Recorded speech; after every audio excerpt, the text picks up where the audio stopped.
এবং এই প্রক্রিয়াটি একটা শেপ নেবে 2026 সন নাগাদ।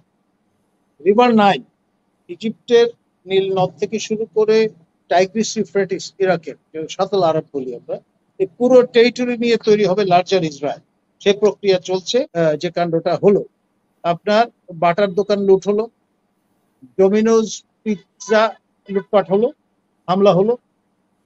এই জিনিসগুলো প্র্যাকটিক্যালি ঢাকায় বসে ইনভেস্টররা যেটা দেখলেন যে কি বার্তা নিয়ে তারা বাড়ি যাবেন।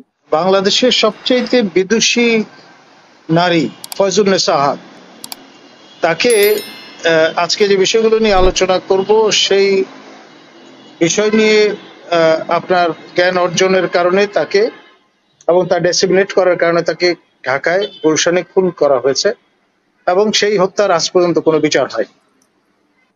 ফয়জুন্নেসা আহাদ বাংলাদেশের এক সময়কার সবচেয়ে রেসপেক্টেবল উইকলি ইংরেজি পত্রিকা দি হলিডে, যেটি সম্পাদনা করতেন এনায়েতুল্লাহ খান, তার সেই পত্রিকায় 4 ইনস্টলমেন্টে একটি কালজয়ী প্রবন্ধ রচনা করেছিলেন।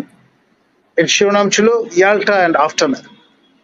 সেখানে তিনি পরিষ্কার যে ব্যাখ্যা বিশ্লেষণ হাজির করেছিলেন সেটি হচ্ছে, ইসরায়েল রাষ্ট্রের জন্ম না হলে পাকিস্তান রাষ্ট্রের জন্ম হতো না, পাকিস্তান রাষ্ট্রের জন্ম না হলে বাংলাদেশ রাষ্ট্রের জন্ম হতো।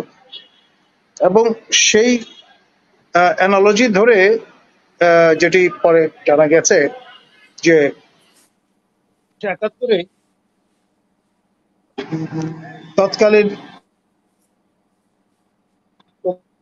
পররাষ্ট্রমন্ত্রী প্রয়াত খন্দকার মোশতাক আহমদ, তিনি একটি তৎকালীন সকল সরকার প্রধান, রাষ্ট্রপ্রধানকে, সমসাময়িক যারা, তাদেরকে একটি খোলা চিঠি পাঠিয়েছিলেন নতুন সরকার এবং রাষ্ট্রকে স্বীকৃতি দেওয়ার জন্য। এবং ওই চিঠি পেয়ে 29শে এপ্রিল ইসরায়েল প্রথম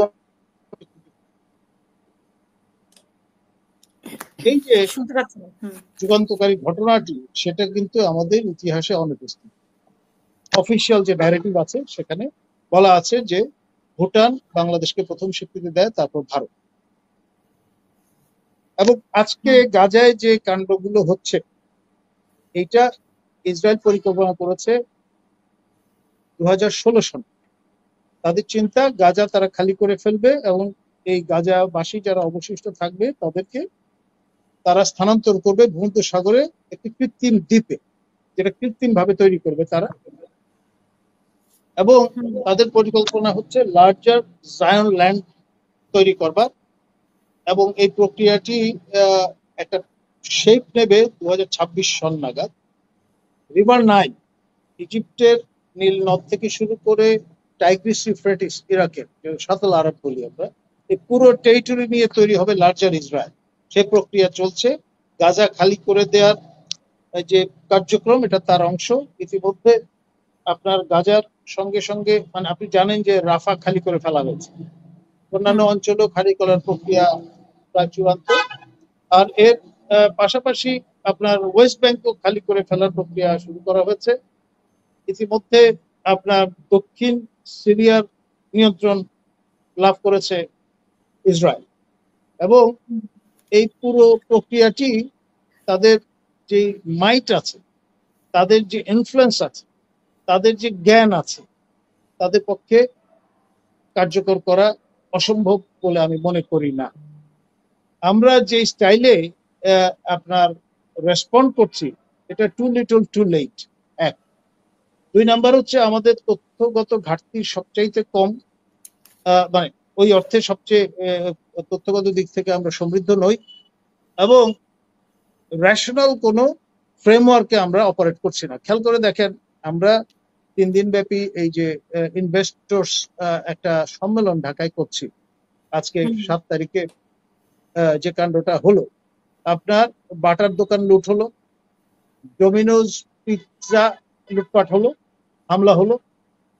এই জিনিসগুলো প্র্যাকটিক্যালি ঢাকায় বসে ইনভেস্টররা যেটা দেখলেন যে কি বার্তা নিয়ে তারা বাড়ি যাবেন। আমাদের অর্থনীতি নিজের হাতে আমরা সবল করার মতো, দুর্বল করার জন্য যা যা উপকরণ দরকার হাতে কলমে চোখের সামনে আমরা দেখিয়ে দিলাম। আর ইমোশন দিয়ে আর যাই হোক রেশনাল থিঙ্কিং হয় না। এবং হুম এই কথা বলার অপরাধে সবচেয়ে বিদুষী নারীকে আমরা খুন করে ফেললাম ঢাকা শহরে। টিল টু ডেট সরকার আসছে গেছে, কিন্তু এখন পর্যন্ত সেই খুনের কোনো বিচার হয়নি। হুম সাগর রুনির খুনেরই বিচার আমরা করতে পারলাম না। আর ফয়জুন্নেসা আহাদ তো আর আগের ঘটনা। ধন্যবাদ।